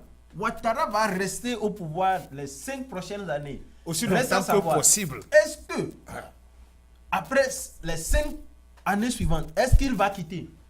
Moi, je sais que Ouattara sera encore président des Ivoiriens pendant les 5 prochaines années. Reste aux Ivoiriens de déterminer les moyens pour les faire partir après les 5 ans. Maintenant, revenons. Boycotter les élections, il a des conséquences. Participer à des élections, qu'on sait que le gagnant d'avance, il a aussi des conséquences. Participer, c'est légitimer. Boycotter, c'est dire non, mais il va toujours aller. Le président sortant va toujours organiser des élections. Qui va gagner? Si la coalition nationale pour le changement boycotte, c'est-à-dire qu'ils retirent tous leur candidature, est-ce que ça va légitimer le pouvoir en place de M. Ouattara? Ouattara est déjà légitime, il est président. Donc il organise les élections avec ceux qui y participent. Quand il serait élu, par exemple. C'est ce que d'ailleurs M. Nkouriza avait dit. Ce n'est pas à tout le monde de participer à l'élection, aux élections. Donc vous voulez nous dire par là que tous ces chefs d'Africains, y compris même Joseph Kabila, qui attend comme un beau diable, ont appliqué la leçon de Nkurunziza. Ce n'est pas ça la leçon. Ça, je dis bien depuis Eyadema. Je parle des années 90-91. Voilà. Le général Eyadema a toujours dit que si même c'est une personne qui a voté pour moi, qui va voter pour moi, j'irai aux élections. Je suis président. Vous n'allez pas me dire juridiquement, hein. Les élections, c'est quoi? C'est d'aller choisir son candidat et mettre dans les urnes. C'est fini. C'est ça qu'on appelle l'élection. D'accord, merci. Ça veut dire quoi? Ça veut dire que même si c'est une seule personne de votre pays qui a voté, si c'est vous seul, vous-même, qui avez voté pour vous-même, vous êtes élu. Et président. Maintenant, on parlera de l'abstention, du degré d'abstention.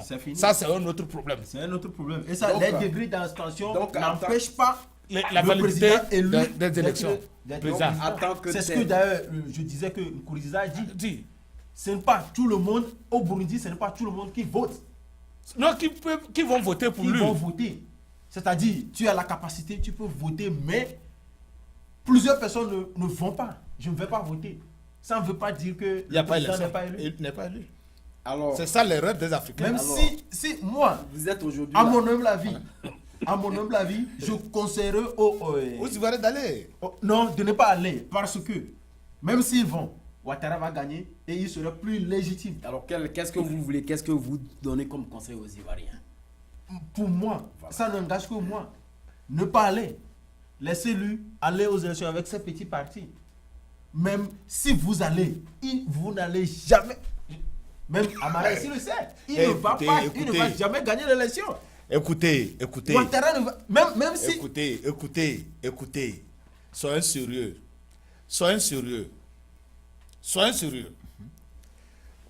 L'opposition ivoirienne n'est pas sérieuse, comme toutes les oppositions en Afrique d'ailleurs. En Afrique d'ailleurs. L'opposition ivoirienne n'a jamais réclamé la participation équitable au niveau des médias d'État, n'a jamais parlé de l'argent, n'a pas contesté la composition de CENI. C'est ce que j'ai Non, dit. je vous- Si c'est Attends, maintenant que. un et si instant, Amara est un instant. Je vous en prie. Attends,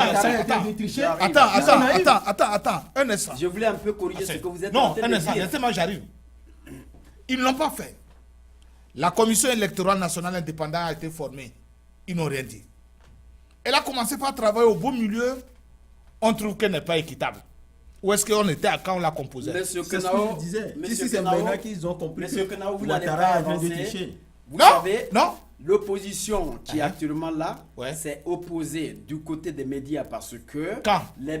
Mais si vous suivez les informations, vous allez voir. Quand? Et J'ai suivi ils la ont politique.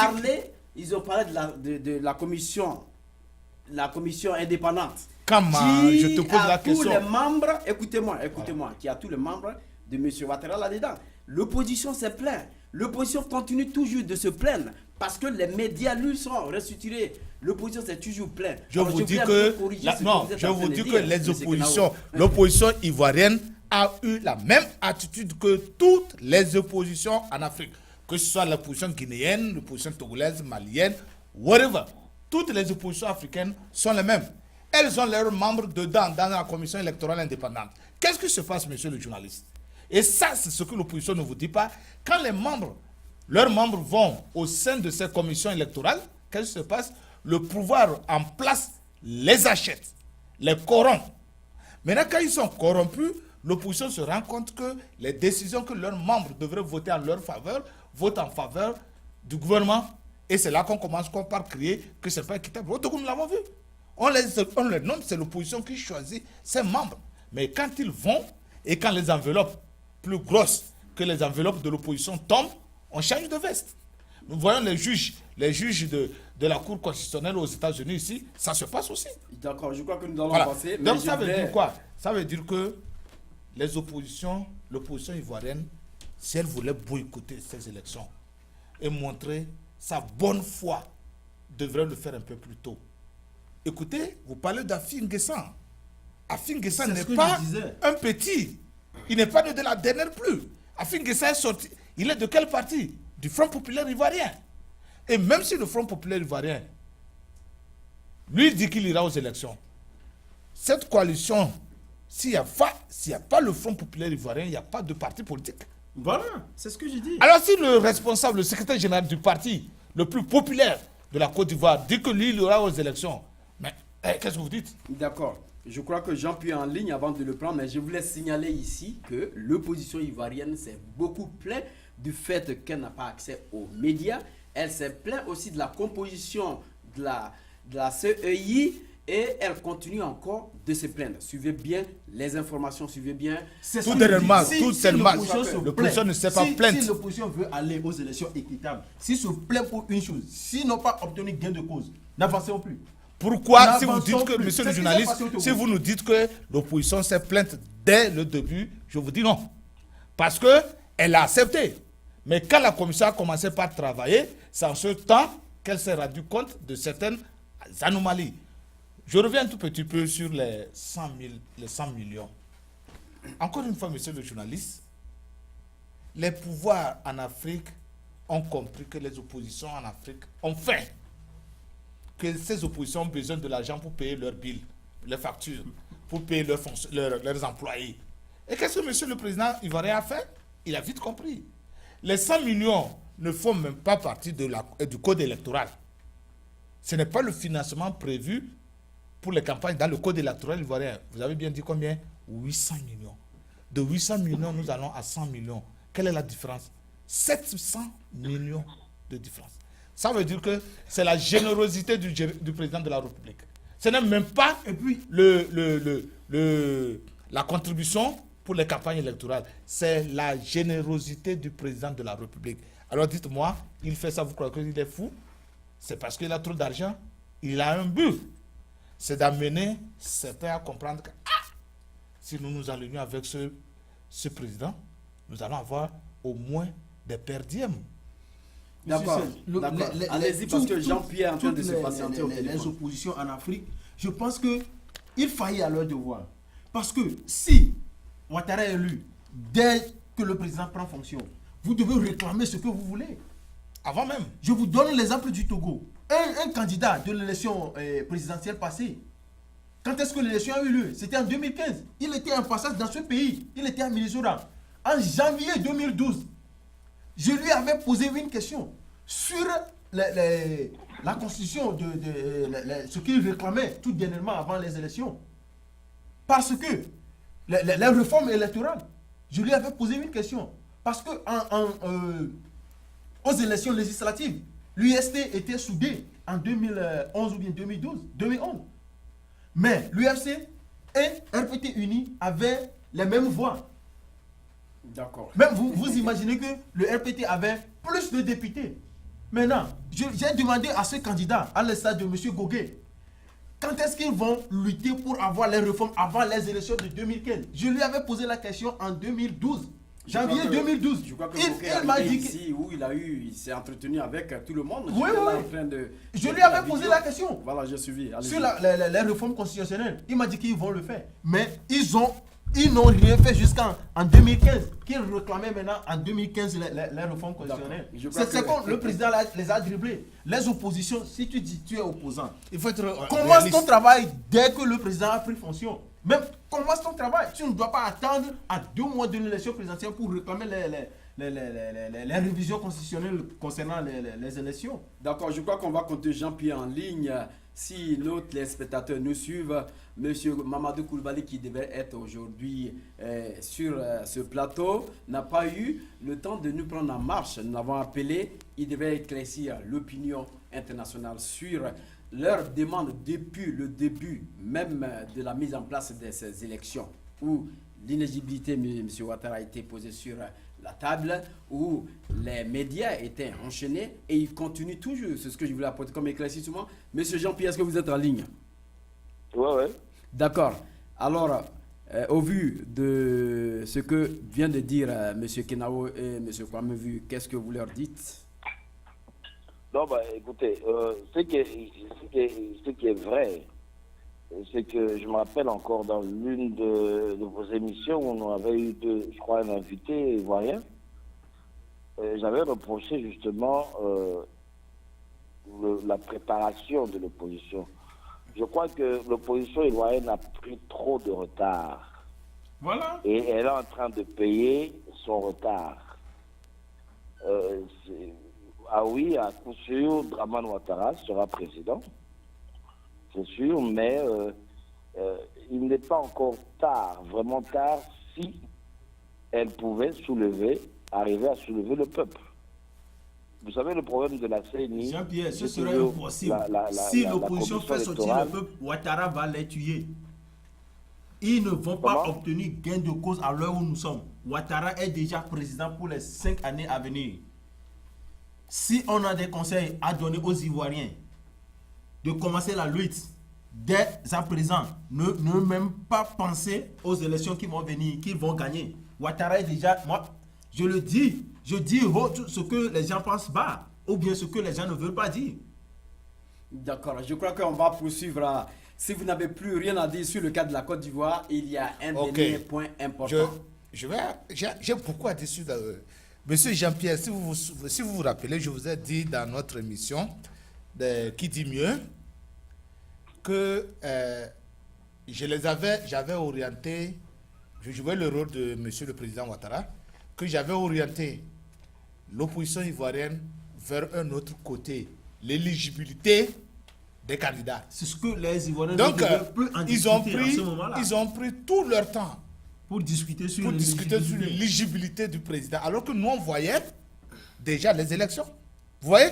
C'est là, encore une fois, que je dis aux candidats, aux oppositions en Afrique de ne pas consacrer toute leur force sur un seul sujet. Ouattara est président. Maintenant, qu'est-ce que nous allons faire pour avoir la chance de le faire quitter? Ils n'ont pas vu ça. Ils pensaient toujours éligibilité. Ils ont éligibilité, alors que il y a d'autres conditions comme la CENI, la composition de la CENI, le passage au niveau des médias, tout ça là, ils n'ont pas vu. Maintenant qu'ils savent que l'éligibilité n'est plus possible. Voilà. Parce que le Conseil constitutionnel a tranché net et court. Boum, il est éligible. Donc ils ont changé leur focus sur la CENI et les médias. Vous voyez? Donc c'est ça le problème de l'opposition ivoirienne. Moi, je vous dis que c'est trop tard. Il va falloir changer d'épaule, l'arme et préparer les élections de 2020. Moi, je dis ça.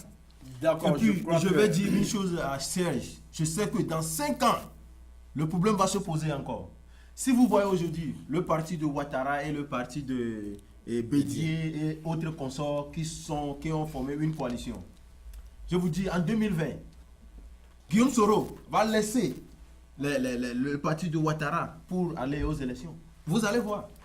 Ils disent maintenant que en 2020, le candidat de cette coalition ne sera plus ne va plus se présenter, mais c'est le candidat de PDCI maintenant qui va se présenter. On va voir si Soro Guillaume va laisser Bédié envoyer quelqu'un là-bas.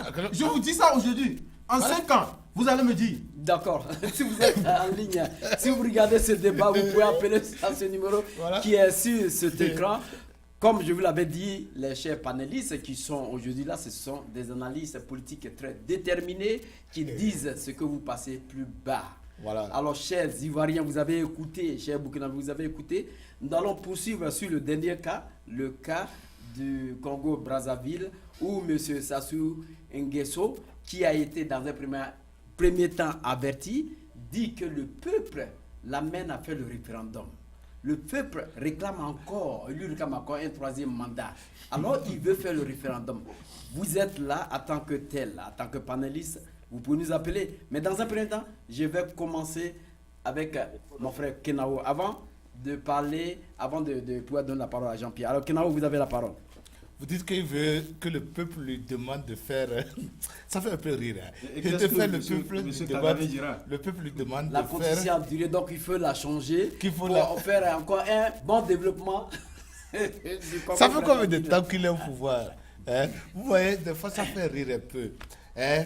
Quelque part, quand on était encore journaliste au pays, on parlait de rions un peu. Hein? C'est un genre de rions un peu.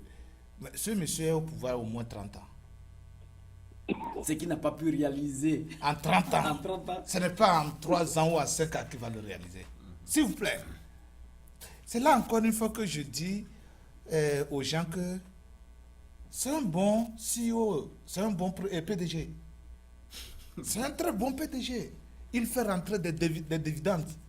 Il fait rentrer des bénéfices à la société, à l'entreprise. Pourquoi le remplacer? Aux sociétés étrangères, bien sûr, il faut le... Après, aux sociétés, à la société pour laquelle il travaille. Il fait rentrer de l'argent. Pourquoi vous voulez qu'on le change? Un PDG, un entraîneur qui gagne le match, on ne le limoge pas. Oui, mais la constitution du Congo-Brazzaville dit que M. Sassou Nguesso n'a plus à faire un troisième mandat. Non, et il ne peut plus faire un autre référendum. Vous voyez, vous parlez... C'est ce que la constitution dit, M. Vous parlez de troisième mandat. Est-ce que lui, il a un mandat? Si vous parlez, est-ce qu'il y a un mandat de 30 ans? Est-ce qu'il y a un mandat de 20 ans? Il n'y a pas de mandat de 30 ans, de 20 ans. Mais quand vous me parlez d'un troisième mandat, ça veut dire qu'il y avait déjà un deuxième mandat, un premier mandat. Le gars n'a jamais eu de mandat. Il a fini de mandat, M. Kenao. Non, il n'a jamais eu de mandat. Il est président. depuis que moi je le connais, il est président.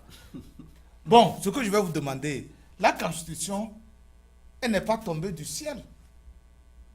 Elle a été élaborée par des individus, par des personnes. Ce sont les mêmes personnes qui vont la changer. Il suffit que les mêmes personnes décident un jour de leur existence. Oh, ok, on a ceci, là, ça a duré trop. On va changer certaines choses dedans. C'est ce que le peuple congolais a demandé gentiment et honorablement à monsieur le président de faire. Donc, voyons si le président va le faire. Et s'il le fait, est-ce que le peuple va lui donner ce oui qu'il cherche? Je crois que le peuple congolais nous regarde. Vous pouvez appeler à ce numéro qui est sur à votre écran pour prendre part à ce grand débat. Pour ceux qui ont suivi donc le peuple congolais, ils sont toujours débattus. Alors Jean-Pierre, vous êtes en ligne? Est-ce que vous êtes en ligne? Oui, oui. D'accord. Alors, donnez votre opinion rapidement. Vous savez, le problème du Congo-Brazzaville, c'est comme M. Yves Kenao dit, je ne sais même pas si c'est un sujet à débattre, c'est tellement ridicule. C'est un peu un rayon plus, rayon moins. Bon, il faut se demander, le gars fait 30 ans, plus de 30 ans, il va faire plus de 30 ans. Bon, est-ce que dans ce pays, on parle de mandat? Depuis qu'on connaît le Congo-Brazzaville, il a toujours été président. Donc maintenant, moi, la question que je me demande, ouais, même si un homme est un bon PDG, mais pourquoi est-ce que la France ne choisirait pas un plus jeune? C'est la question. Pourquoi est-ce que la France continue à garder Sassou Nguesso au Congo-Brazzaville? Bon, la faute aussi, elle incombe au peuple brazzavillois, ou aux Congolais en général. Ces gens sont pareils avec les Congolais de Kinshasa. C'est-à-dire, ce sont des personnes qui restent oisifs, ils n'ont pas la notion du temps. Donc, si cet homme a fait plus de 30 ans, je pense que ce n'est pas de sa faute. Ce n'est pas la faute à Sassou Nguesso. Ce n'est la faute aux Occidentaux. Je crois que la faute est au peuple. Monsieur Jean-Pierre? Parce qu'il n'y a rien à dire, en tout cas. Moi, je n'ai rien à dire pour le problème du Congo-Brazzaville. Je trouve ça aberrant, je trouve ça bizarre. C'est même étonnant qu'il n'y a jamais eu de bousculade dans ce pays. Il n'y a jamais eu de marche ou d'émeute, si ce n'est que celle-là, la dernière. Mais la dernière c'était une marche que j'appellerais un mouvement parce que ça a commencé au Burkina, au Congo-Kinshasa, et ils se sont dit, pourquoi pas nous? Mais est-ce qu'ils ont fait cette marche-là vraiment parce qu'ils en avaient marre de Sassou? Je ne pense pas. Je pense que ce peuple n'a pas envie de faire partir Sassou. D'accord. Vous avez parlé tout à l'heure de la France. Tenez-vous bien que M. Sassou Nguesso a visité M. François Hollande qui voulait laisser de ne plus se présenter. Vous avez vu au moins les entrevues. La France a toujours joué ce rôle-là. Alors, qu'est-ce que vous en dites?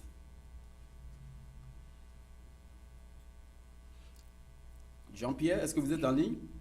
Oui, mais j'aimerais que vous répétiez la question parce que je vous entends très...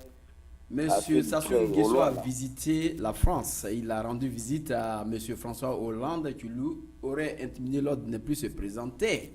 Et vous l'avez vu, il a essayé même de pleurer, mais il est venu, il a adapté encore une autre astuce de référendum. Vous savez, les pays occidentaux, ils peuvent dire, comme le dit M. Barack Obama, que l'Afrique a besoin d'institutions fortes et pas d'hommes forts, comme Hollande le dit, qu'il faut plus de France-Afrique. Bon, écoutez, il dit ça en général, mais dans ce général, dans ce tout-là, il y a des pays qui les ont ciblés. Parce que moi, je pense que la France aurait dû frapper la Côte d'Ivoire, plutôt le Congo-Brazzaville, en même temps que la Côte d'Ivoire. Quand ils ont fait partir Gbagbo, moi je m'attendais à coup sûr que Sassou va suivre. Mais bizarrement, le gars n'a pas été inquiété ni son peuple ne l'a inquiété. C'est comme s'il ne s'était rien passé. Alors je me suis dit, la France a encore besoin du pétrole de Sassou Nguesso, du Congo-Brazzaville. Ça, c'est un point. D'accord. Et je ne sais pas, en tout cas, les pays africains où il y a du pétrole, où la France a la main mise, remarquez, il n'y a rien là-bas. Le Gabon, le Congo-Brazzaville, il n'y a absolument rien. Pas de menace, si ce n'est que ne change pas la Constitution, mais il n'y a aucune pression de la France. Il n'y a aucune pression de la France. Par contre, les pays de la France, où elles sont géostratégiques, là, ils ont fait bouger, comme au Burkina. Voilà, donc ce sont surtout cibles certains pays africains où ils veulent voir des changements pour leur profit. Mais lorsqu'un pays assure ça en toute quiétude, il ne bouge pas. Il ne bouge pas. D'accord. Sassou, je pense que le référendum, j'ai suivi l'opposition, elle n'est pas fameuse. Elle est pareille avec l'opposition ivoirienne. L'opposition est cantonnée sur la diaspora. Référendum. D'accord. Monsieur Jean-Pierre, restez en ligne. Je vais passer la parole à Monsieur Kwamevi pour qu'il dise un peu ce qu'il pense. Ce que je pense, laisse-moi d'abord répondre à ceci d'abord. Vous avez dit que la France a intimé l'ordre à Sassou de ne pas se présenter. Nous savons tous que dans ces jeux politiques, la France aura sa position qu'il va garder en dessous, mais pour envoyer l'image de la France à l'extérieur, il peut dire à Sassou de ne pas aller. Mais politiquement, ce qui se dit au-dessous, c'est autre chose. Maintenant, revenons au référendum. Bon, je sais que M. Sassou est l'un des derniers chefs d'État après les Blaise, les Gnassingbé Yadema, les Kadhafi. Sassou est l'un des derniers chefs d'État. Donc, ça ne m'a pas surpris quand il cherche à rester au pouvoir, ou bien à mourir au pouvoir, ou bien quand il cherche à changer la constitution pour être encore au pouvoir. Donc, ce que je dirais à la population congolaise, c'est d'aller voter massivement pour le référendum. Mais la question que je me pose, est-ce qu'ils vont voter? Est-ce qu'ils auront les résultats? Est-ce que Sassou va permettre à la commission électorale de donner les résultats qui seront sortis des urnes? C'est ça encore le bas blesse. C'est la question que je me pose. Non, mais si l'opposition accepte d'aller au référendum, c'est que les dettes sont pipées. Encore une fois, comme je le dis encore une fois, c'est un jeu à double tranchant. Que l'opposition aille ou l'opposition n'aille pas, Sassou Nguesso, avec son parti, vont envoyer des gens pour aller voter. Voilà. C'est que la position dans laquelle les oppositions en Afrique se trouvent, elle est très délicate. Et puis, Sassou Nguesso, c'est-à-dire que vous êtes perdant. Vous ne faites pas, vous êtes perdant. Voilà. Ce n'est pas aussi un président comme Macky Sall, comme Dramani, qui sont des jeunes présidents. Non. Sassou, c'est un président de la dernière pluie. Non seulement ça, je vous dis. La dernière génération. Voilà, Oui. voilà ce que je veux savoir. Jean-Pierre a dit quelque chose de très important. Sassou n'est pas inquiété de l'intérieur de son pays. Il n'est pas inquiété. Donc, la pression ne pouvait venir que de l'intérieur. Elle ne peut pas venir de là. Mais l'opposition congolaise de Brazzaville ne fait que jouer à cela pour qu'on dise que dans ces mêmes personnes sont montées par Sassou. Voilà. C'est lui, mais c'est son argent qui circule là-bas encore, ceux-là qui disent opposants. Oui, parce mais que nous avons vu Barack Obama monter dans les tribunes pour dire aux Africains de ne plus en contrepartie la Constitution. Alors, ceux mêmes qui sont de l'autre côté de l'extérieur, qui viennent dire aux Africains, ne changez pas vos constitutions. Alors que la Constitution, elle est faite, elle est là. toutes les constitutions sont appelées à être changées. Je vous dis ça. Les Américains ne vont pas vous dire qu'ils n'ont pas changé leur constitution. Eux, ils appellent ça amendement. Tu sais combien d'amendements on a dans la constitution américaine? Mais le fait qu'eux, ils le changent dans le but général, ça ne se fait pas voir comme en Afrique où on attend à la veille des élections, on décide de modifier la constitution. De modifier l'article là. L'article qui là. permet au président De faire quelque chose. Ouais, Voilà. d'accord. Je vous dis ceci. Tant que le pétrole congolais sera là, Va couler. tant que le pétrole congolais va couler, Coulera. Sassou restera toujours là-bas. Et puis de deux, j'ai lu sur les nets que certains de ces biens ou bien d'un de ses prochains sont confisqués en France. Tout ça là, c'est un jeu, on connaît. Mais le problème lui-même, c'est que la France n'enlèvera pas le dernier pion Oui. de la France-Afrique. Non. Lui, là, il sera là comme une ancienne corde. L'avant-dernière Comme partie. une vieille Si corde Blaise au Compaoré. bout Il de va passer laquelle, le témoin au bout aux de jeunes. laquelle on va tisser Les nouvelles. la nouvelle corde. C'est lui qui va passer le témoin à la jeune génération, au jeune président de la France, Afrique. Donc vous voulez nous dire que les Français sont en train de jouer à beaucoup de jeux. Non, il ne faut pas changer on tous le les sait. présidents. Il ne faut pas changer tous les anciens présidents. Hein. Non, je vous dis ça. Je crois que je vais vous donner l'ordre de un peu donner votre dernier mot parce que on est presque à la fin de cette émission, le Grand Débat, qui est une émission regardée et écoutée par le monde entier. Alors, Voilà, tout simplement, je dis à mes amis burkinabés de faire extrêmement attention et de cultiver l'amour, le pardon, la tolérance et de cesser de jouer avec ce feu dangereux-là. Car s'ils ne continuent pas à jouer avec ce feu, tôt ou tard, ils se feront brûler par le même feu.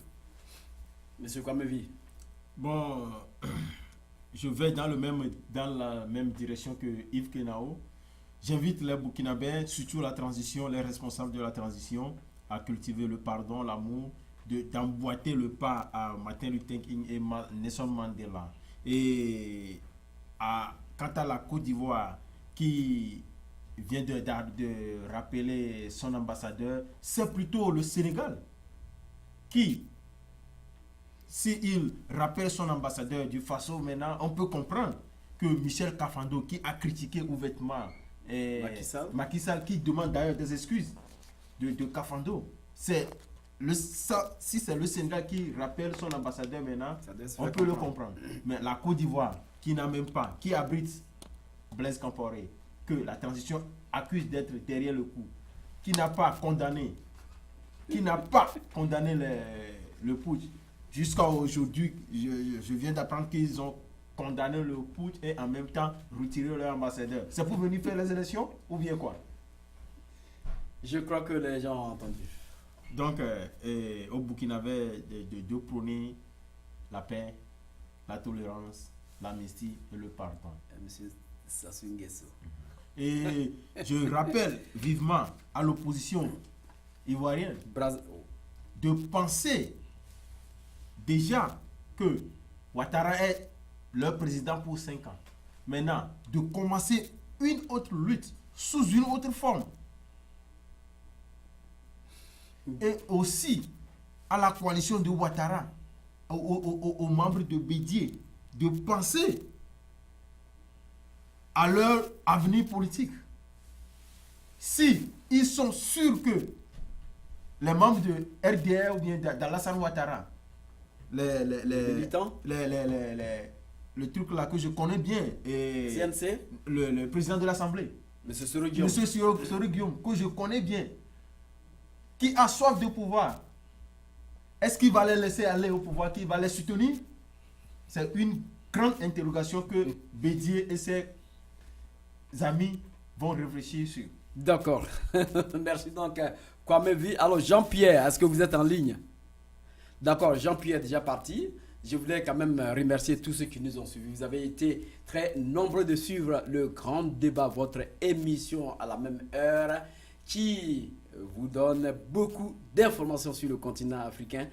Je voulais remercier aussi à Malik Sall pour la production de cette émission. Vous avez entendu, chers frères ivoiriens, chers frères burkinabés, chers frères brazzavillois, c'est le temps de vous battre pour que la terre vous sourisse, car le continent africain, c'est votre continent, il est le continent le plus riche de ce monde entier. Continuez dans cette lutte et elle va vous procurer demain beaucoup de bénéfices. Quant à moi, Serge Niamba, votre animateur principal, je vous donne encore rendez-vous la semaine prochaine, sans plus à vous laisser entendre de rester connecté sur Tempo Afrique TV. Au revoir et à la semaine prochaine. Du nouveau à Minneapolis, Tempo Afrique Travel. Vous voulez voyager? Achetez vos billets d'avion à l'agence de voyage Tempo Afrique Travel. Téléphone 612 729 01 76. Avec l'agence de voyage Tempo Afrique Travel, pas de problème de connexion, pas de problème de transfert de vol. Avec l'agence de voyage Tempo Afrique Travel, c'est le voyage en toute tranquillité, en toute beauté, de votre maison jusqu'à votre destination. Votre satisfaction est notre plaisir.